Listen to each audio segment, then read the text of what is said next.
വെളുപ്പിന് എണീറ്റ് കടയ്ക്ക് പോയിട്ടുണ്ടെങ്കിൽ അവിടുത്തെ ഒതുക്കിപ്പറക്കലൊക്കെ കഴിഞ്ഞ് വൈകുന്നേരം 5 മണിയാകും വീട്ടിലെത്തുമ്പോൾ കേട്ടോ. വീട്ടിലെത്തിക്കഴിഞ്ഞ് രാത്രിക്കാലത്തേക്ക് എന്തെങ്കിലും ഉണ്ടാക്കാമെന്ന് വിചാരിച്ചാൽ എനിക്ക് നല്ല മനസ്സാണ്, ഉഷാറൊക്കെ ആണെങ്കിൽ അങ്ങോട്ട് ഉണ്ടാക്കും. പക്ഷേ ചില സമയത്ത് എനിക്ക് മടിയായിരിക്കും കറി വെക്കാനൊക്കെ.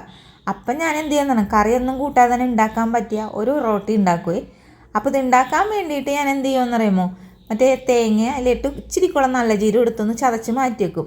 പിന്നെ ഒരു സവാള കുഞ്ഞു കുഞ്ഞായിട്ട് അരിഞ്ഞെടുത്തിട്ടുണ്ട്. അപ്പോൾ അതേ ഞാനിപ്പോൾ 1 കപ്പ് പൊടിയിലാണ് നമ്മൾ റൊട്ടി ഉണ്ടാക്കാൻ പോകണം കേട്ടോ. അതിലേക്ക് നമ്മൾ അരിഞ്ഞ് വെച്ചിരിക്കണം സവാളയും കുറച്ച് മല്ലിയിലയും ചതച്ച് വെച്ചിരിക്കണം നമ്മുടെ മറ്റേ തേങ്ങ മിക്സിയില്ലേ അതിട്ടിട്ടുണ്ട്. ലേശം പഞ്ചസാര ഇച്ചിരി കോളം ഉപ്പ് ഇട്ട് കൊടുത്തിട്ടുണ്ട് കേട്ടോ. എന്നിട്ട് തിളച്ച വെള്ളമാണ് ഒഴിച്ച് കൊടുക്കണം. ഞാനപ്പോൾ നേരത്തെ തന്നെ വെള്ളം തിളപ്പിക്കാൻ വെച്ചിട്ടുണ്ടായിരുന്നു. ഇത് ഞാൻ ആദ്യം തന്നെ കയ്യിലും കൊണ്ടൊക്കെ ഇളക്കി കൂട്ടി എടുത്ത്, ചൂടല്ലേ, പിന്നെ ഒന്ന് ചൂടാറിയതിന് ശേഷം കൈ വെച്ചിട്ട് നന്നായിട്ട് കുഴച്ചെടുത്തിട്ടുണ്ട്. ഒരു കാര്യം പറയാൻ വിട്ടിട്ട്, അപ്പത്തിൻ്റെ പൊടിയാണ് നമ്മൾ എടുത്തേക്കണം കേട്ടോ. ഇനി ഒരു വാഴ എടുത്തിട്ടുണ്ട്. എന്നിട്ട് ഒരു പാത്രം വെച്ചിട്ടേ ഞാനൊന്ന് റൗണ്ട് ഷേപ്പായിട്ട് കട്ട് ചെയ്തെടുക്കണം. കാരണം എന്ന് വെച്ചാൽ ഒറോട്ടി ഒന്ന് നല്ല ഷേപ്പിൽ കിട്ടട്ടെ എന്ന് വിചാരിച്ചിട്ടാണ്. ചിലപ്പോൾ ഇന്ത്യ മാപ്പ് പോലെയൊക്കെ പോയാലോ, ഒന്നാമത്തെ അരിപ്പൊടിയാണ്, അരികൊക്കെ വിട്ട് നമ്മൾ ചട്ടി വെച്ച് പരത്തുമ്പോൾ. ഇതാവുമ്പോൾ വാഴയുടെ ഒരു ഫ്ലേവറും കിട്ടും. അതേപോലെ തന്നെ നമ്മൾക്ക് ഈ ഒറോട്ടി നന്നായിട്ട് അങ്ങോട്ട് നല്ല രീതിയിൽ പരത്തിയെടുക്കാനും പറ്റും. പിന്നില്ലേ മാവ് നന്നായിട്ട് ലൂസാക്കിയിട്ട് വേണം കേട്ടോ കുഴച്ചെടുക്കാനായിട്ട്, എന്നാലേ നല്ല സോഫ്റ്റ് ആയിട്ടുള്ള ഒറോട്ടി കിട്ടുള്ളൂ.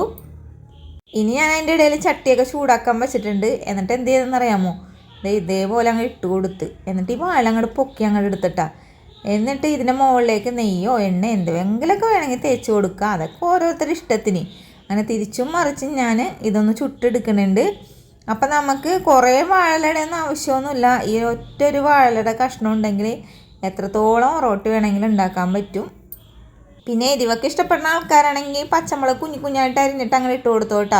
ഞാനിപ്പോൾ പച്ചമുളകൊന്നും ഇട്ടിട്ടില്ല. നമ്മളിപ്പോൾ കട്ടൻ ചായയുടെ കൂടെ വെറുതെ കറിയൊന്നും ഇല്ലാതെ ഉണ്ട് ഈ സാധനം കഴിച്ചത്. പിന്നെ കറിയുടെയൊക്കെ ആവശ്യമുണ്ടെങ്കിൽ ബീഫ് കറിയൊക്കെ കൂട്ടി കഴിച്ചോടോ, അടിപൊളി ടേസ്റ്റാണ്. എപ്പോഴും ഒരേ തരത്തിൽ കഴിക്കണതൊക്കെ നമുക്കൊരു മടുപ്പാവും അല്ലേ. അപ്പോൾ രാവിലെയോ ഉച്ചക്ക് വേണ്ട കേട്ടോ, രാവിലെയോ വൈകുന്നേരമോ അതേപോലെ രാത്രിക്കാലത്തേക്കൊക്കെ ഇതേപോലെ ഉണ്ടാക്കിക്കോ. നല്ല സോഫ്റ്റ് ആയിട്ടുള്ള റൊട്ടി ഉണ്ടാക്കാൻ പറ്റും. വീഡിയോ ഇഷ്ടപ്പെട്ടാൽ സപ്പോർട്ട് ചെയ്യണം, ലൈക്ക് ചെയ്യണം. വീഡിയോ ഇത്ര നേരം കണ്ടതിന് താങ്ക് യു.